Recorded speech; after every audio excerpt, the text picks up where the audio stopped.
안녕하세요. 메디움 천안 요양병원 한방재활학과 전문의 신현태 원장입니다.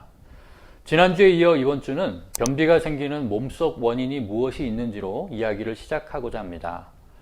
변비는 직접적으로는 큰 창자, 즉 대장이 고장나서 생기는 증상입니다. 예를 들어 대장에 암이 생기거나 폴립 같은 것이 생기면 대변 나가는 길이 막혀서 변이 가늘어지는 변비가 생길 수 있습니다. 그러나 이렇게 대장에 기질적인 병변이 있는 경우가 그리 흔하지는 않습니다. 만성 변비의 원인은 주로 대장의 기능이 저하된 양상으로 많이 나타나게 되는데요. 즉 대장의 운동성이 떨어져서 대변을 밀어내는 힘이 부족하거나 또는 대장의 근육이 긴장이 되어서 변의 수송이 원활치 않은 경우가 대부분입니다. 또 드물지만 항문 괄약근을 조절하는 감각이 잘못 학습된 경우도 있는데요. 대변을 배출하려면 항문을 열어주어야 할 텐데 오히려 항문을 닫고 힘을 주게 되는 겁니다. 이런 경우는 항문 괄약근을 조절하는 요령을 새롭게 학습하는 것이 해결책이 될 수 있습니다.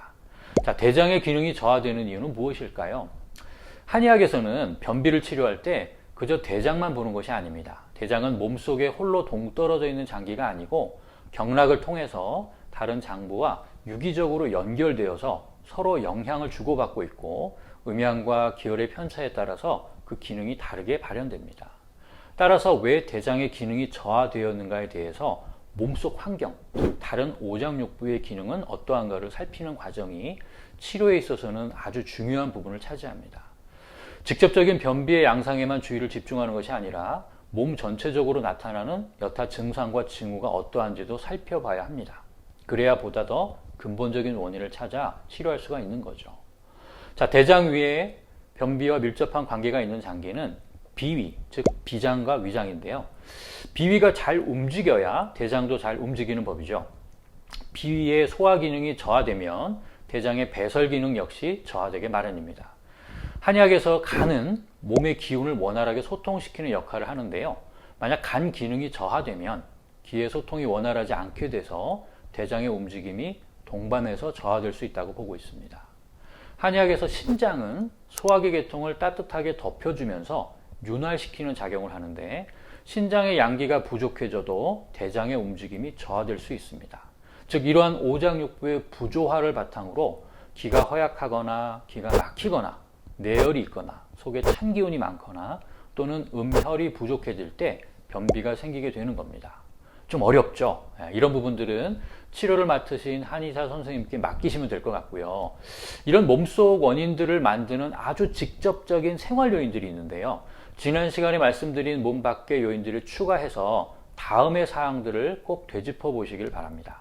자, 변비 때문에 치료받으러 오시는 환자분들의 10중 8구는 아침밥을 잘 안 드십니다. 바쁜 현대생활 속에서 아침을 챙겨 먹는다는 것이 쉬운 일은 아니지만 아침을 먹지 않는 습관은 비단 변비뿐만이 아니라 여러 가지 건강상에 좋지 않은 영향을 초래하게 되죠. 옛말에 아침은 임금처럼, 점심은 정승처럼, 저녁은 거지처럼 먹으라는 말이 있는데 이 말이 괜한 말은 아닐 겁니다. 아침을 잘 드셔야 대변도 잘 나오게 됩니다. 음식물이 소화 흡수되고 남은 찌꺼기는 대장으로 넘어갑니다. 대장의 길이는 보통 1.5m 정도 되는데 음식물 찌꺼기는 이 긴 대장을 통과하면서 점차 대변의 모양을 갖추게 되죠. 음식물은 스스로 움직이지 못합니다. 대장이 잘 움직여줘야 그 속에서 밀려가는 건데요. 대장은 마치 벌레가 기어가듯이 꾸물럭꾸물럭 움직이기도 하고 또 손 전체로 치약을 꽉 쥐면 치약이 나오는 것처럼 한 번에 집단 연동 운동을 하기도 합니다. 이 집단 연동 운동은 하루에 4-5번 정도 짧은 간격으로 일어나는데 주로 아침 식사 후에 잘 유발됩니다. 아침에 뭔가 입으로 들어오면서 위장이 움직이면 그 신호가 대장으로 전달되고 뭔가 들어왔으니까 이제 내보내라는 신호가 가는 거죠. 이것을 위대장 반사라고 하는데 이러한 반사작용이 잘 일어나기 위해서는 아침을 먹는 것과 식사를 규칙적으로 하는 것이 너무나도 중요한 겁니다. 또한 아침을 잘 안 먹는 사람들은 되게 아침에 늦게 일어나서 아침이 바쁜 사람들인데 이런 경우에 아침에 대변을 보고 싶은 신호가 와도 참고 넘기는 경우가 많이 있게 되죠. 이런 습관이 반복되는 것도 변비가 되는 중요한 원인이 될 수 있습니다. 아침을 여유 있게 보내는 것, 이것이 변비 탈출의 시작입니다. 마지막으로 가장 기본이 되면서도 너무나도 중요한 식사의 내용을 빼놓을 수가 없는데 현대인의 변비는 소미줄 섭취가 부족해서 생기는 경우가 대부분입니다. 이런 경우 주식을 현미밥으로 바꾸기만 해도 상당히 개선되는 것을 경험할 수 있습니다. 더불어 콩을 섞어서 먹는다면 더욱 도움이 될 것입니다. 섬유들은 기본적으로 모든 야채, 과일, 곡류, 해조류에 많이 들어있으므로 반찬으로 여러 가지 해조류, 야채, 쌈 등을 골고루 섭취한다면 변비 예방에 충분합니다. 생활요법만으로 개선이 되지 않는 경우는 치료를 받아야 하겠지만 이러한 노력들만으로 70에서 80% 정도의 변비는 반드시 개선이 가능합니다. 약을 찾으시기 전에 먼저 반드시 실천해 보도록 해보시기 바랍니다. 그리고 한 가지 더, 전에 방송에서 다루었던 안복행법을 기억하시나요? 예, 안복행법 혹시 놓치셨다면 꼭 찾아서 보시기 바랍니다. 역시 변비 탈출에 큰 도움이 되는 좋은 방법입니다.